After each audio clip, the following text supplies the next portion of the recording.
Welcome to Behind the Lines, coming to you from the socialist, Marxist lines of Washington State. It's a crazy liberal petri dish for the rest of the country, folks. Stay up to date with all the great news right here. Hey guys, welcome back to Behind the Line. Today we're talking about the jackbooted thugs of the Washington state government that are enforcing these COVID restrictions on businesses, the Department of Labor and Industries. Washington is one of only 4 states in the entire country that has a government monopoly on LNI insurance. Every other state has private insurance options for businesses, which greatly reduces cost to business and consumers alike. Washington State is one of the highest LNI tax states in the country, and it definitely does not benefit the businesses as far as that goes. So I guess in 2013, John Braun, a state legislator, introduced a bill for private insurer options, but of course it stalled, and the bill was reintroduced in 2014 but stalled again.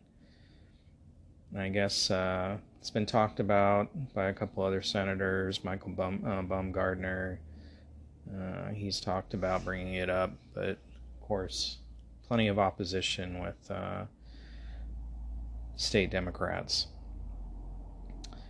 So Labor and Industries has a total number of 2,891 employees as of 2017 and an annual budget of $715 million. And they've got 20 some odd offices around the state.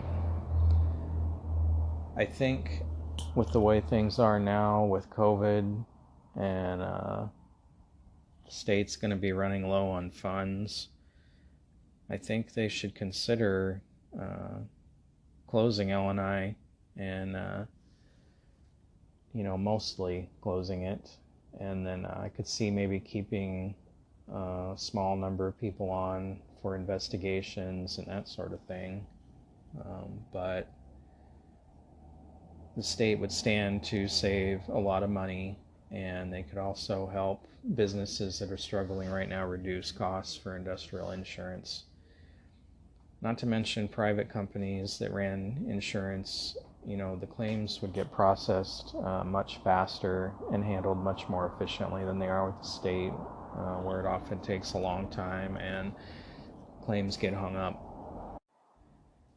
You kind of have to ask yourself too why these government-run monopolies are even allowed. I mean, they're not really allowed in the private business world, but the government can come in and run a monopoly like this.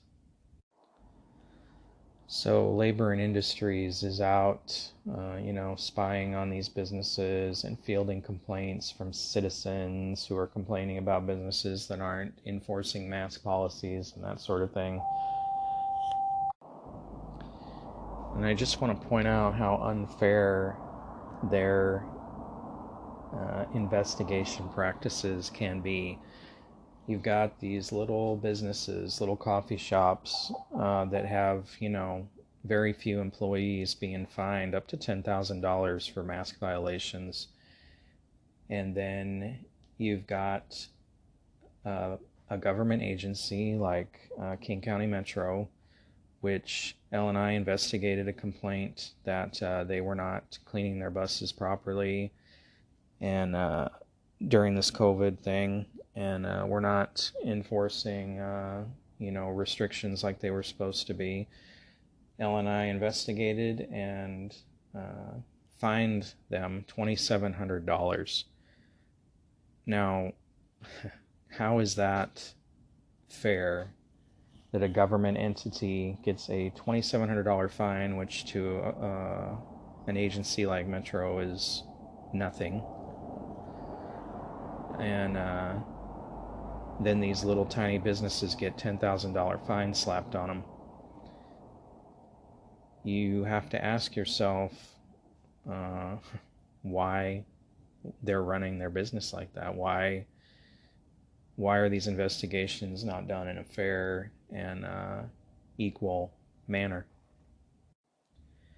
I've had my own dealings with labor and industries when I owned a business. I had they investigated us several times because I had I had contracted people working for me, which was the standard in this industry that I was in. All the businesses did it that way.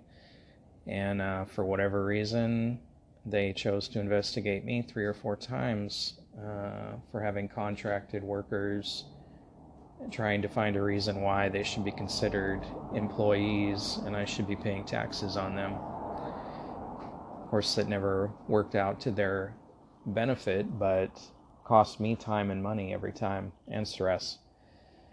And then later, when I had terminated an employee, she turned around and filed again, she was a contracted person, turned around and filed a complaint with LNI that I owed her $10,000 in overtime. And and of course I had all the records for her, when she had worked and how she worked and everything.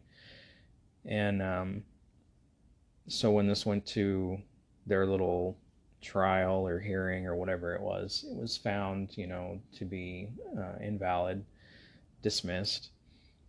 And about 4 or 5 months later, I closed my business, and sometime after that, she filed an appeal, and I never received the appeal because I was not getting whatever the mail that was sent from LNI went to the old business address and was not given to me, was not forwarded to me. So I missed the appeal, and because I missed the appeal, they found in her favor automatically. So I had this $10,000 $10,000 that I owed to Labor and Industries, and about a year or so after I closed my business, about 2 weeks before Christmas, Labor and Industries came in and took all the money out of my bank account without any warning. Had no idea what had happened, just checked my bank balance one day and all my money was gone. And so yeah, apparently if you owe them money, they have the ability to just go in and drain your bank account without any kind of notice or hearing or anything. And they can also garnish your wages up to 25% of your wages, which is more than what a normal collection company would be able to garnish you at. So I think this agency just has too much power. They're able to do too much on their own with very little oversight, and I think right now would be a great time for the state to consider closing them down and privatizing LNI, so the state can save money and businesses can save money and claims can be processed more efficiently and quickly for people who have been injured. Anyway, something to think about. And I'd be curious to know if you've ever had any dealings with Labor and Industries and how that went. So drop me a message if you have, or let me know what you think.